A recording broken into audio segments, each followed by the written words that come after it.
we'll just jump straight in. So, Louise, thanks for being here, because I know you're a busy lady yourself anyway. And I just thought it'd be really nice to start with, because I think, when you popped up on my page, I was like, wow, this lady is just incredible. Like, for someone to start with, like, the fact that you do so much and you're an adaptive athlete and you have such a journey, your story, but like, as someone that works out a lot and does a lot of fitness, I mean, I don't think people realize how much you actually can do as well. Like, you're every day sharing all your journey, press ups and pull ups and all of these things. And I'm just in awe watching your page. Like, I want to be that fit, and the fact that you're an adaptive athlete as well. You have just risen so much in the last few years, it seems. And everyone kind of wants you to talk and give incredible motivational talks about your journey. So could we just drop into your story a little bit, where it started for you? Yeah. So, I mean, thank you for that. I started 2017. So previous to that, really poor mental health. I'd had two children. So I've got two children, teenagers now, so quite a while ago. But my mental health was really, really poor, and I had quite bad health anxiety. My husband worked away. So it was just a really tough juggle, and I'm sure there's lots of mums on here as well.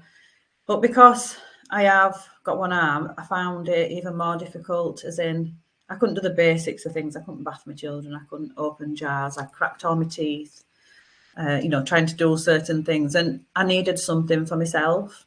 So that's when I started CrossFit in 2017. And I'm not sure why I started CrossFit.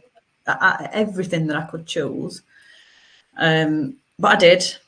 I started there, and there weren't no other adaptive athletes at the time, really. There were just one called Casey Akery that I knew of. And social media weren't like it is now either.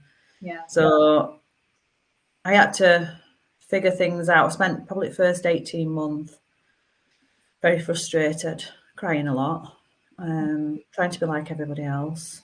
But I persevered with it.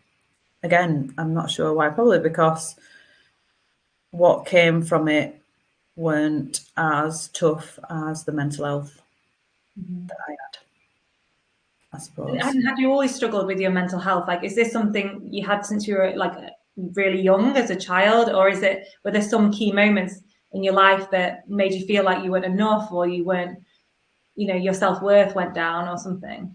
Yeah, I think mental health weren't a thing when I was younger. Yeah. I'm 43, so I think it's only just bust onto the scenes, really, as in the words that we use to describe mental health. Yeah.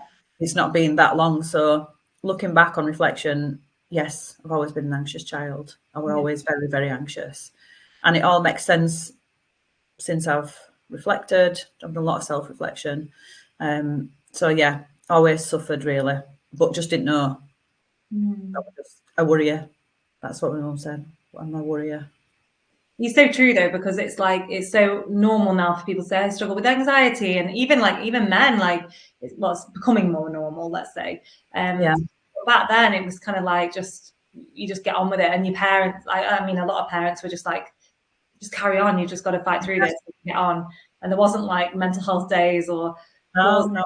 mindfulness or anything like that. So how did you, because I know reading, you telling me a bit about your story, you felt, is it a right word to say, in a way, not wanted in a way, or something like, or not felt worthy? What would you describe it as, like, in a? Yeah, I mean, in terms of, so I was rejected when I was born. That's what I've seen in the story, and that really hit me. And Yeah. I mean, just how did you get through that? Like, how was it all the way up until you started that journey with jumping into CrossFit? Had you been dealing with that, and have you found fitness has really been the key that's helped you heal? It's been very recent, very, very recent. So I've not really it sounds silly, but I've not really gave it any thought until we went into lockdown. So everything stopped into lockdown. We had time to sit and think. And for me, that's lockdown, what best thing that ever happened to me. Right, okay. It stopped me. I didn't realise that I needed to reflect and unpick and unpack things. But that's exactly what I needed to do. But really, I've only started dealing with things properly since I've started writing my talk, which was last summer. So there's lots and lots of newness for me. Oh, we're so excited to tell it all at the summit as well, like go deeper into it. Because yeah. So there's lots and lots of newness for me. I've always, I've known since being a teenager that my dad rejected me because, well, you'll find out, when I, like you said, go deeper into my story, but kind of didn't know that I needed to deal with that again because I just didn't know it were a thing. So you just, I don't know, just get on with it, I suppose. But it's impacted my life and all my behaviours, how I present. When I've reflected and looked back, I've gone like, I get it now. yeah, of course. These early memories and these early imprints just make a massive shift on our whole life, right? And and it's only like when we get into our 30s and 40s, we start to unpick them and go, oh, right, it's not me that was the issue. Actually, it could have been someone else's projections. And you've just done amazing since that. And to get through all that, I can't imagine. But can you take us back to that moment when you decided to stop kind of hiding your true self and fully embrace who you wanted to be? Because I suppose it seems like, looking at I know social media doesn't show the whole truth, but it just seems like you've just taken off and you've really, I watch you and you just seem so, confident and empowered in, especially through fitness and all that you're sharing. Was there a moment that just like a light bulb turned on? Yeah, and I think it was when I went to Nike to do that shoot. That was the turning point for me. Absolutely. Okay, so how did that happen then? So from your CrossFit, you started building from there. How long were you into doing CrossFit and things until they got in touch? Maybe it's about 18 months, 16, 18 months, not long. So I was at my weightlifting class because I realised that my weightlifting was very weak. And I know that I needed a little bit more guidance. So I started a weightlifting class. And that was really good for me. It scared me to death because it was very strict in comparison to CrossFit. But it was exactly what I needed. And my weightlifting coach was lovely, and he's had a big impact on my mental health. And I think he can't quite believe that really, because I know someone spoke to him recently, and I do mention him in my talk, and I think he's quite overwhelmed by that. But Nike saw a video that I did at weightlifting class, which were nice as well, because not long before I'd been up to a local shop and I'd forgot my cover for my arm. And it was the first time I'd walked up to a shop without covering my arm. I remember going to weightlifting class that night and telling Luke, and I was absolutely buzzing, that I'd just not covered myself, and it was the first time, and it weren't that long ago. When were it? Maybe it's about 4 or 5 years ago. So not long ago. So yeah, Nike saw a video when I was weightlifting, and they contacted me from that. And initially I said no, because again, then I don't talk, I don't do anything. So I was literally still scared of life. But eventually I said yeah. So yeah, when I went to Nike, it will probably always be one of the best days of my life, really. And so with with this kind of them approaching you then, did their confidence building in you, like how did you work with them? Did you find that built your confidence then to get out more into the world and do more things and challenge yourself, or did you work with them one-to-one, or how did it work? No, so they literally messaged me. I had chat with them, and then they invited me to London. Okay. So London was massive for me, as you'll hear me talk, because I didn't have money to go travel to London. I had 2 little babies. I've never even been to London, so for that to happen, it was incredible, really. Putting me up in an hotel and stuff, it was just amazing. But yeah, I just thought, so I went down and just did that shoot, and then afterwards, I just thought, I couldn't believe that I dared do it. But I made myself do it. I shook like a bowl of jelly all day. like all day. I was checking internally, and I had to talk as well on video. I tried every which way to get out of speaking. They're like, no, we want your accent on. I'm like, oh. It's brilliant, your accent. We love it. But I did it, and then when I came back from weekend, I just thought, if Nike believe in me, then I've got to start believing in myself. Yeah. So That, doesn't it? Someone else to believe in you first, to be like, take that step.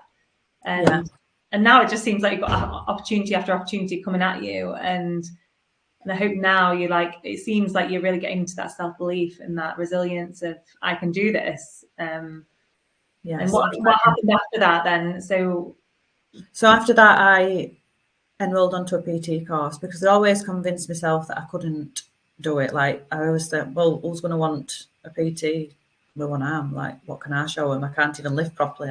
I can't do this, can't do that. Very negative mindset. But yeah, it just gave me enough confidence, enough self-belief to go, just go for it, lovely. Just enroll, and I've coached ever since. So. And it seems like you've got some really committed people that are you're coaching. It's like I always see them commenting on your page and things like that. It's great. Yeah, and that's all becoming with me. No, oh yes, I'll be coming to the talk. Oh, that's amazing. Yeah. And let's talk a little bit about then resilience, because a lot of us. I mean, it's interesting. Like, a lot of us women, we do have all these limiting beliefs, and we put ourselves down. We're quite quick to think negatively. I think generally think women can be. So I know I've read in your story you were facing about 120 job rejections at one point, and you've been through. How did you stay motivated and keep believing in yourself through that? Because that's really tough. Like, was that from having a disability, or was it, or did you feel like, how did that affect you? Like, so yeah, the job situation was horrendous, actually. Again, back then, even worse than it is now. It still happens now. People don't like to think it does, but it does. But yeah, it was bad. A lot of staring, in interviews, and it took me all my strength not to just go and lift somebody's chin up. Just look at my face, But it weren't. I didn't have a choice. As in, I was brought up in a working family. There weren't an option for me to not work. Yeah. So my mindset didn't even go there that I wouldn't stop. It was just a thing that I would just get a job. So my mum's always said to me, "There's no such word as can't." And actually, when my mum had a stroke about 3 years ago now, and tables turned, and I could then say to her, "There's no such word as can't," because she lost use of her quad and stuff like that. So now she's back thriving and doing all them things. So yeah, actually applying for a job, I would have gone on if it had took me 150 times or 200 times, because that's how I was brought up. Yeah, that's amazing. So you just kind of keep going. You've got that mentality just to keep going at it, because a lot of people might have given up then. But what's the alternative is more rubbish than the trying. Yeah, just got to show up for yourself, and we need to remind ourselves to do it daily, really, isn't it? Yeah. And it just, because you really motivate me, because we all go through ups and downs as women, especially with our fitness, mentality, different things. But how are you very structured then with with your training and putting yourself out there? And are you like an early person? Do you get up early in the morning, just get going at it? Yeah. So this morning I've been up since 4 because I'm coaching from 5. Really? Wow, so that's early. Yeah, I generally do between 16, 18-hour days, Monday to Wednesday. Yeah, my goodness. You're incredible. I am trying to lessen that, because it is a lot and it's too much.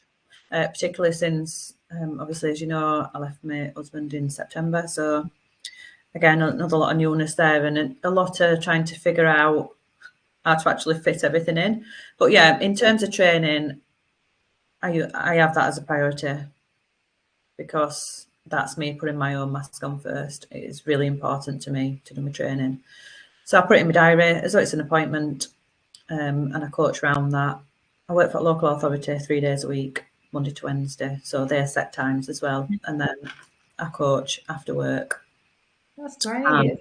It's hard sometimes just to show up for yourself though, because like even this morning I was like, I've been on holiday, I've been away, and I was like, oh, I should go to CrossFit. And my mind, you know, when you're like, oh, but I could have this live call, and there was excuses, and you Yeah, always have excuses. And then I was like, just get yourself down. I booked myself in the class. I took my yeah, son with me, and I was just like, you know what? I felt so good, like clear-headed once I've done that. Like, yeah. feel It's so so easy not to, isn't it? It's much easier not to do something, but the rewards, you can't buy them rewards, can you?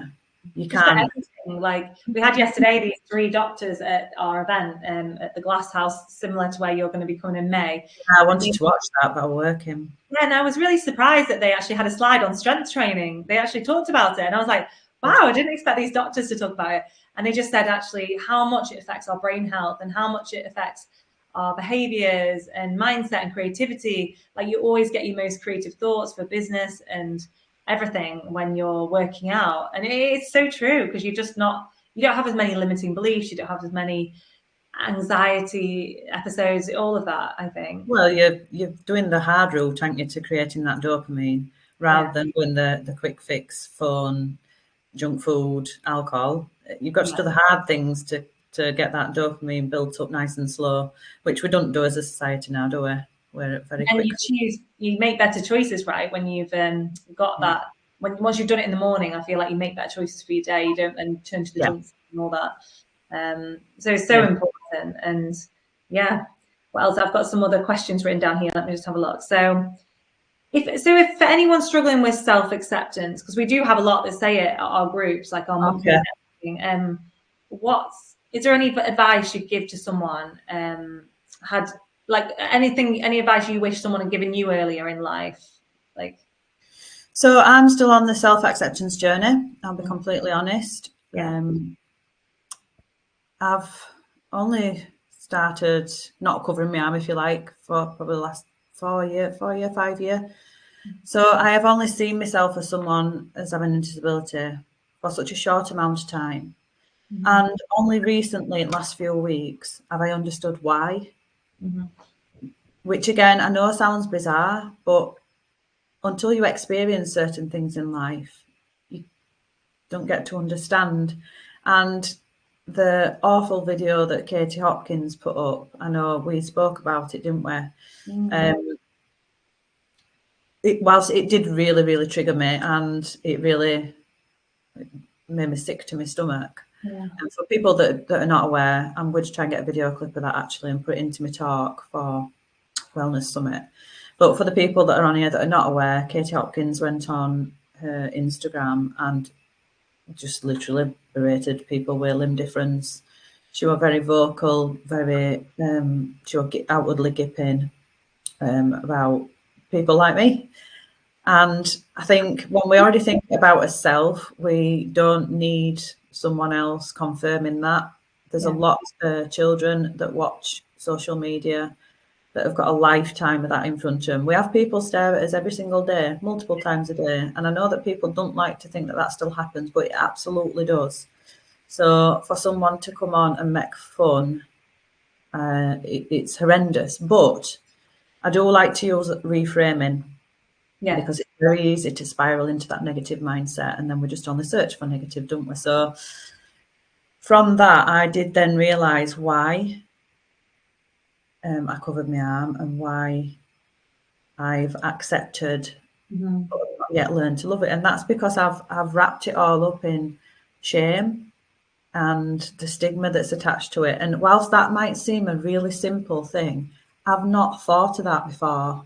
Yeah. I've not put it back to, well, of course I'm ashamed of it because why wouldn't I be? I was rejected by the person that's supposed to love me the most. You know, I'm stared at every day. I was rejected by 119 employers. Right. You know, all them things. And I've just not put two and two together. Yeah. Yeah. Yeah. So You yes, began to it wrap it is up that. in a way that like covers all the shame. And how does it feel now to go out more open? Because it does seem like you're more showing it more on Instagram and kind of in your talks and being more open about. Because I think it's like it's part of your uniqueness. It's part of, and we all have our different things. And so I just think you're just one of the most beautiful women. And like Oh, you need to shine in that light, because I don't think you realize how amazing you are. And the more you can just see that this is what makes me me, then it brings that power back. Yeah, I do struggle. I Yeah. still struggle. And I'm not going to pretend that I'm one of them people that's out, it's your superpower. And, you know, I love that people think like that, but they will have had a very different childhood to myself. I mean, I And can't imagine, you know, what it's the difference, and especially not having the support there. Because if you were to have the support that was like, oh, you can do anything and you can believe in yeah, yourself. my mum did. Well, my mum's actually coming.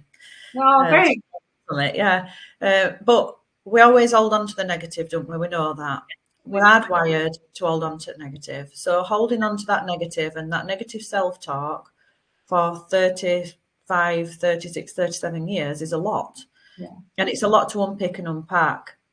And whilst I have accepted my arm and I've had to look in that mirror and I've had to choose things that are positive about myself rather than just going straight to my arm and just being like, oh, can't cope with it.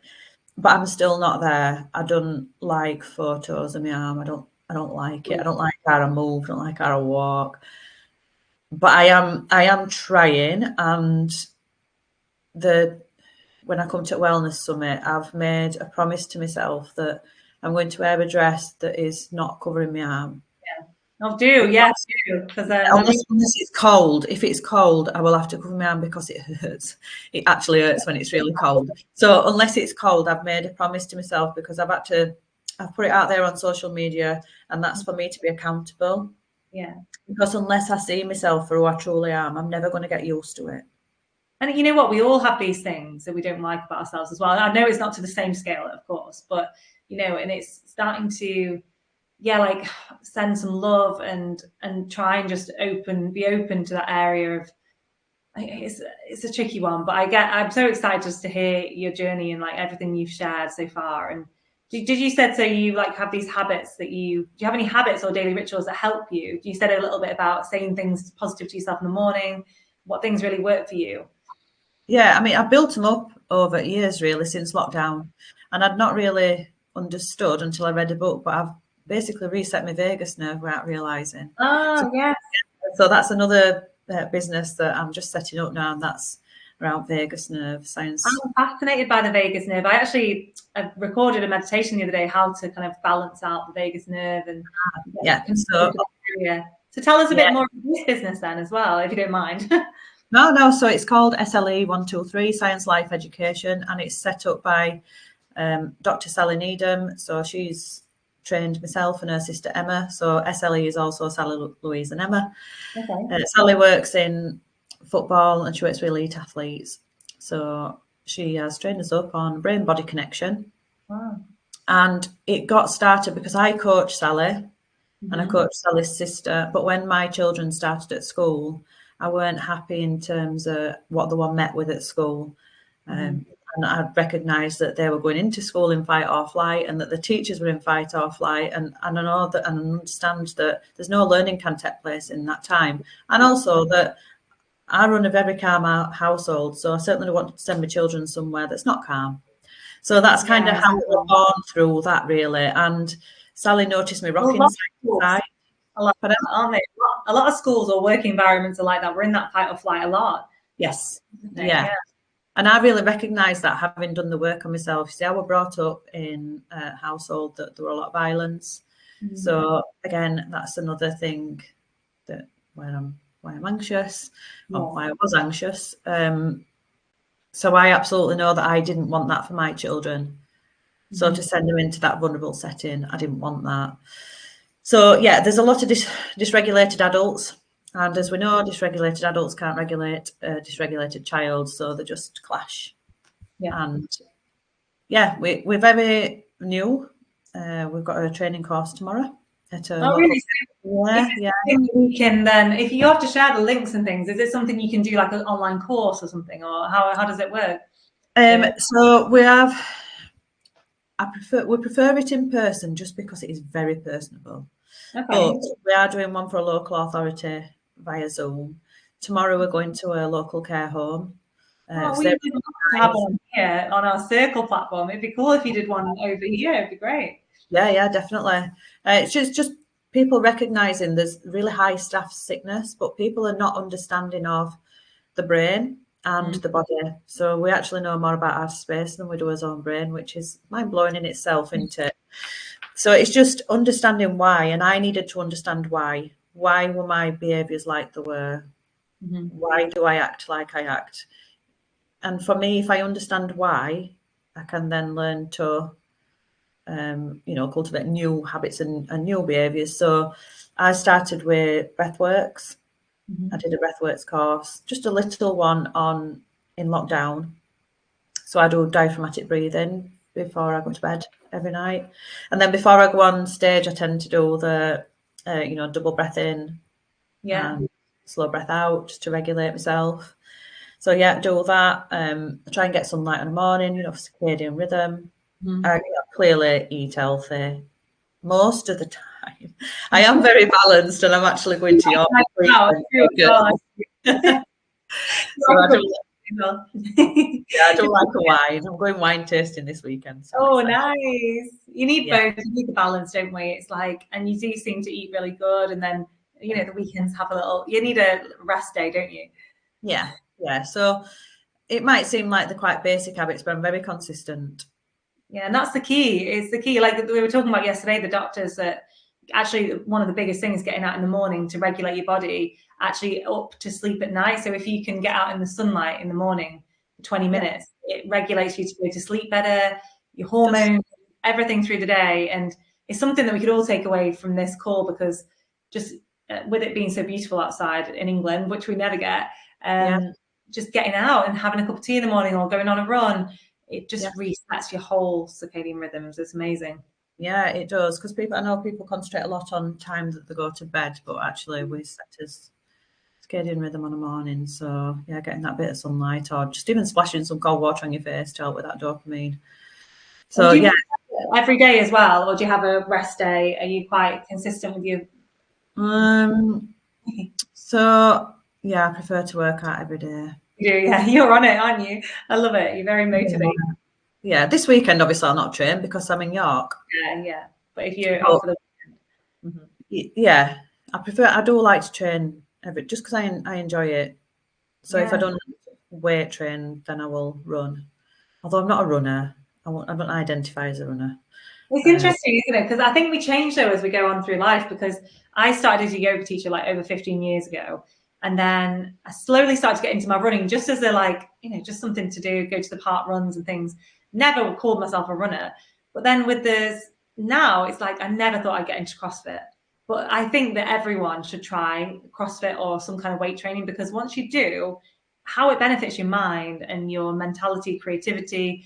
I've been surprised by that. And I never thought I'd be someone that does weight training, but just been doing like the heaviest deadlifts this morning. We've just been doing oh, loads of trying for our heaviest weight. And it's actually really good. And it helps you feel like you've won as well when you kind of get to that PB and yeah, heaviest weights and things. It's good. yeah, and I think one thing that weight training, lifting, whatever you want to call it, one thing it's brought me as a woman is that confidence and ability to stand tall with my shoulders back and my head up and know that I've worked bloody hard Yeah, to get exactly. the strength and I've worked hard to get these muscles. But before I were very closed in, so I lost all my muscle tone on my left side. Okay. It all like dormant. So I'm still working to wake some of that muscle up. But I went for my makeup doing a couple of weeks ago when I went out in Newcastle.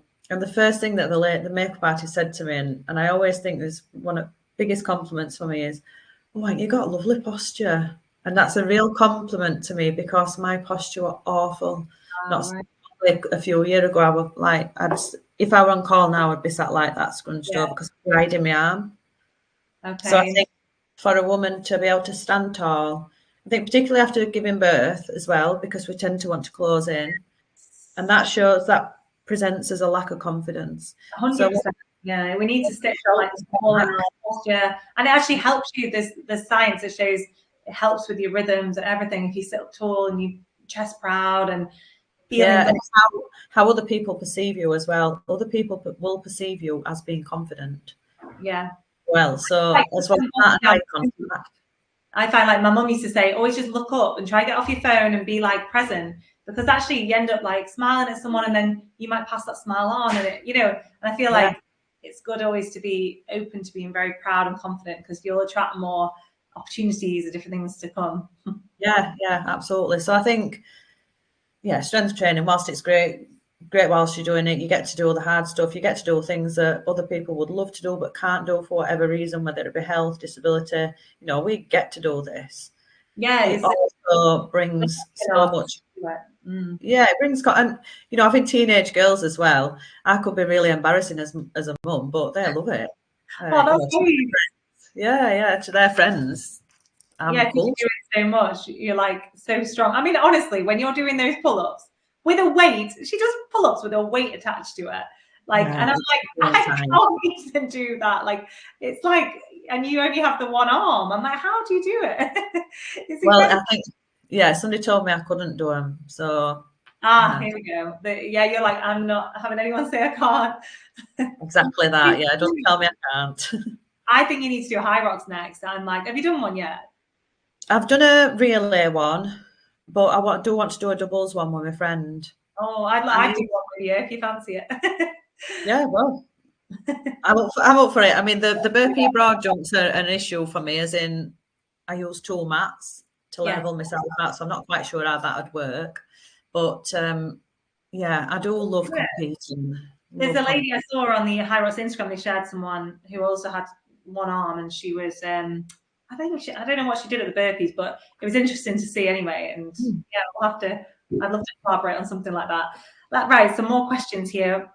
We've got, okay, was there anyone particular, like a person or a community? Was it like the CrossFit community that played a big role in your journey to empowerment? Has there been like mentors, coaches, anything like that? Yeah, so I've met some wonderful people through CrossFit and lifelong friends. That encouragement is like no other. I don't think I've ever experienced that before, and it's an experience that you can't get in a Globo gym. I feel the Yeah. community is everything. And yeah, I've got a coach, Mike. He's been my coach since lockdown. So when did we go into lockdown? Like 2020, so 5 year. So yeah, I work with Mike. He coached me for a couple of months and he employed me. And as I said before, Luke, weightlifting coach. I've not been coached by Luke for a few years, but I will always be in his debt in terms of how much he did help me with my mindset. Because actually, when he did try to employ me, and I had a breakdown about a month before I was due to start, and I tried to not be employed, and I was like, "No, I can't do it." But he made me. Push through. Oh, that's really amazing. Yeah, And it's great you're still training with him now. yeah. I hadn't seen him for a while. I spoke to him the other day. He asked me about some meat, random, but yeah, I've had a lot of people believe in me before I've believed in myself. Yeah. And I've had, so recently putting my talk together, Tom's been working with Tom from Tom's Talks. He's really believed in me and pushed me. So yeah, it has took a lot. It's took an army of people to get me to where I am. It's not just all self. Yeah, you always need that. I think we all do. That's why I built this kind of community, because we need each other to have each other's back and encourage each Absolutely. other and give each other the confidence. And I know your motto, so it's if I can, so can you. So what's that phrase mean to you on a deeper level, and how do you hope it impacts others as well? Well, because I've not been brought up with a silver spoon in my mouth. I've had to work for absolutely everything I've got, and I've pushed myself and still continue to push myself more than I ever dreamed that I would.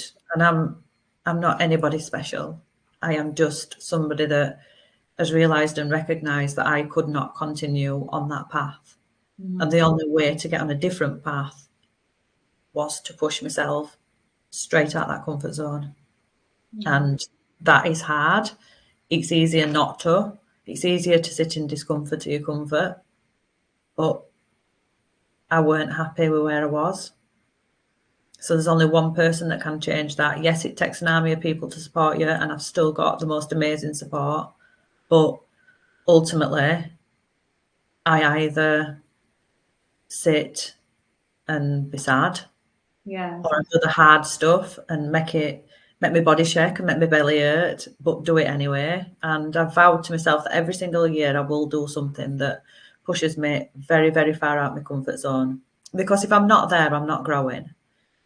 And I love that you say that, because that's something I've had in my head. I think it was actually, I had to go through a loss. So my mum passed away a few years ago, and I was like, I had to go through a big loss to go, right, I need to push myself and go. So I'm like signing up to a marathon this year, and like doing scary things that might freak us out a bit, but you've just got to go for it, haven't you? Yeah, and I say this a lot, but I think to myself, on my deathbed, would I be happy with that decision? And if it's a no, then it's got to change. We've literally got one shot, haven't we? So, and we're not here long. So, whilst I am here, I want to experience things. I want to be happy. I want to laugh. Yeah. Have fun. I want a lot of joy in my life. So, yeah, a lot of my decisions are based on that. And what's so I think this is the final question now. Looking ahead, so what's next for you? What are you most excited about right now in your personal journey or mission? Ooh. I don't know if I'd shared that with you before, but I was like, what's the next step? Can you share a bit about, I know you said about that meta thing, but I don't know if you're sharing that. Oh, it fell through. I'm gutted. Oh, no! Yeah, something to do with Trump. It will come round again though, won't it? Hopefully. There's always something in there. But next week I've got a podcast with Aunt Middleton. Oh my gosh, that's so exciting. Yeah, so that, I mean, God, what following is on there? It must be massive. yeah, so he's picked up on one of my talks. So I do reference his book in my talk. And Aunt Middleton's book literally saved my life. You will hear about that in the Wellness Summit. So yeah, for that it's almost like a full circle moment, really, for me. Oh, I can't wait for that. Then when will it be out? Like in a couple of months? I don't know. I'm not sure. I've got a test tomorrow for IT, because I'm like, I've got no idea. So I've got an IT test in the morning, but he's in Australia, so it's an early test. That'll be great. Oh my God, how exciting. Well, thank you so much for coming on. I thought we'd open it up if anyone does have any questions, or if Louise, if you've got any questions to ask. But yeah, we're just so excited to have you at the summit. Like, it's going to just be amazing. Like, honestly, the biggest day. We've been putting so much love and time into this. Like, it's going to be like full of guest speakers all through the day. We've got wellness teachers, so doing like little pop-ups. We've got some really cool influencers as well, like yourself. I don't know if you've heard of Talila Henchaz. Have you heard of her? She's like a women's health lady, and she's going to be doing it. The first session at 10 a.m. She's going to be like a wake-up motivational fitness session. Yeah, she's very bouncy. Yeah, she's very high energy. I think you need she reminds me of Lockdown. Yeah, because I used to do her. I think there was like Fierce Friday sessions. Oh my gosh, she gets distracted. Jeez. Yeah. But yeah, does anyone want to ask any questions? And also, what we do here is open it up to the chat. If anyone did want to, it's a nice chance to network. And remembering people will watch this video back as well in our community. If anyone wanted to share a little bit about themselves and their business, feel free to pop your video on or just speak on here as well. I just wanted to ask you a question, Lou, on this new business that you're setting up, and you're talking about how you don't want to put your children into a place where, the people are living, even the teachers are in fight and flight mode. So how will you address that? Will you work with the schools, for example, to help address their internal issues and see if they can move forward and work every day in a better space? Yeah, that's the hope. That's what we want to do. So we feel that by educating staff on this first would be the best way forward, and then identifying children and young people that are more, I don't know what they describe in school, but yeah, more anxious, in fight or flight, in freeze, the children that are putting too much pressure on themselves for exam stress, things like that. But it is the same model that we'd use, but staff definitely, not all staff, but we all live in a very noisy world. Mm-hmm. So a lot of people do turn up to work stressed already. Yeah, and then they're in a space where they have to then hold space for children as well. So this is such important work that you're doing then. That's so inspiring. Yeah, I just think it's an everybody issue. Yeah. Most people get in the car and go to work. Most people have road rage. It just takes one thing to tip that balance. Mm-hmm. And if you understand why, if you understand the techniques that you can use that are very simple, it just makes your life so much calmer. Mm-hmm. I've had a very turbulent 8 months, and a lot of people have said to me, how are you so calm? You're really zen, or, they said things like that, which is lovely. I'm not like that all the time, obviously, I'm human. But a lot of it is just through using these tools and habits, because a calmer life is a much more peaceful. Yeah, having that awareness is key, isn't it? Just knowing sometimes why you're in that state. You're not in your parasympathetic nervous state. You're in this, this hectic mode, and understanding that. Apologies, I've got my toddler with me. Understanding that, just having that awareness can really help, isn't it? So amazing. Yeah. I'm really inspired by that. Yeah, I think it's so true. Like every second we have a choice to like change our breath, or we did it yesterday where we did this box breathing, and you can just breathe for 4 counts, then hold, and then breathe out for 4, hold, and like that might just reset your nervous system before you got in the car and went to work. Or if you just did a few rounds of that, or like you said, cold water plunge, getting in the cold shower in the morning, little things you can do just to help regulate your vagus nerve and your parasympathetic system. So important.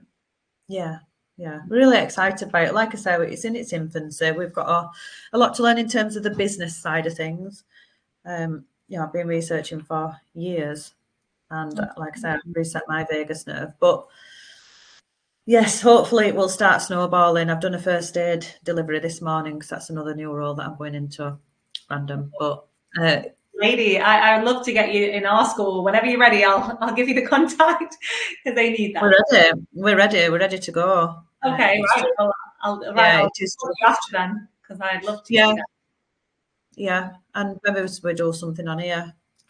So is there anyone else as well that wants to say anything? Yeah. I'll just say a quick hi Louise, I'm Claire.